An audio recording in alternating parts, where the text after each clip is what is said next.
Yuzimga tushuna olmayapman. Qaysi kosmetika menga mos, qaysi tonal krem tanlashim kerak bila olmayapman.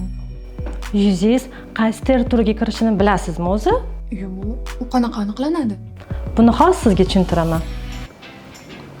Yuz terisining turlari asosan 4 turga bo'linadi. Quruq yuzli, yog'liq yuzli, aralash, ya'ni xalq tilida kombinirованный кожа deb ham ataladi va bizani eng qiynaydigan yuz bu sezgir yuzli hisoblanadi, ya'ni bularni чувствительный кожа deb ham aytamiz.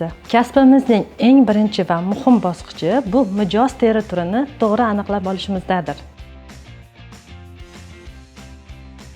Quruq terili yuzlar uchun asosan yumshoq namlantiruvchi kremlar va chuqur tozalovchi vositalardan foydalanish zarur hisoblanadi.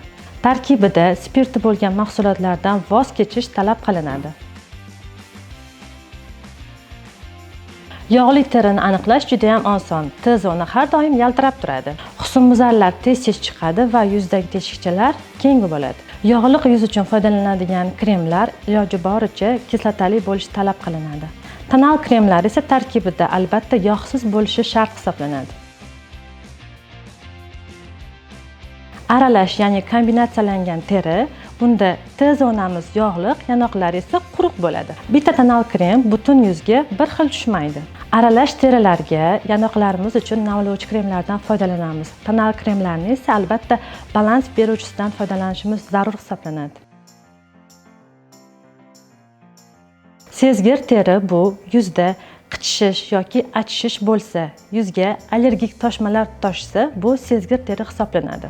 Sezgir teriga spirtsiz mahsulotlar va yengil allergiya bermaydigan kremlardan foydalanish tavsiya qilinadi. Yuzimizdagi har bir qatlamning o'z vazifasi bor. Biz ularga zarar bermasdan ishlashimiz kerak. Juda ham foydali ma'lumotlar bo'ldi. Faqat shunchasini qanaqa eslab qolaman? Xavotir olmang, hammasini yodlab olishingiz shart emas. Asosiysi teringizni to'g'ri tushuning. Qolganini biz nazorat qilamiz. Siz esa sahifamizdagi videolarni kuzatib boring.